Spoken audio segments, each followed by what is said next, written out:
Shum TV. Furaha kiganjani. Nimeifuta kampuni hii ya IRA kuanzia leo, na kwa msingi huo imeondoka katika rejista la makampuni ya Zanzibar. Ni kampuni ambayo haipo tena na haitapaswa kufanya shughuli zozote za kibiashara walizosajili kwetu kuanzia leo. Kufutwa kwa kampuni sio mwisho wa zile dhima ambazo kampuni hii iko nazo. Kwa maana kama ilikuwa ina mali za watu ilizozishikia, kama ilikuwa kuna fedha zilizolipwa na wanaodaiwa kwenda kwa wadai, basi yoyote ambaye alishughulika na IRA katika miamala hiyo wanayo haki ya kisheria kuwachukulia hatua sasa IRA, kampuni ya IRA, wale wakurugenzi wake, wamiliki wao na maafisa wengine wote wa kampuni.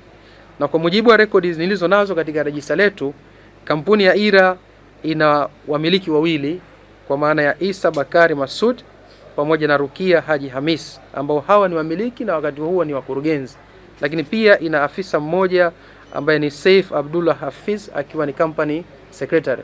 Sasa kwa mujibu wa sheria, uchukuliwaji hatua zidi ya zile liabilities, dhima ambazo ziko nazo, basi sasa zitapaswa zichukuliwe zidi ya maafisa hawa au watendaji hawa. Natoa wito kwa wananchi wote wa Zanzibar na wa Tanzania na dunia kwa ujumla wasite mara moja kutoka leo tarehe 8 ya mwezi wa 5 mwaka 2025 kujishughulisha na kampuni hii ya IRA kwa namna yoyote. Wale ambao wana madeni, basi utaratibu wa kisheria ya nchi yetu, utaratibu wa kisheria za nchi yetu ni kuchukua hatua ya kwenda mahakamani, na wasiende IRA kupeleka malalamiko haya.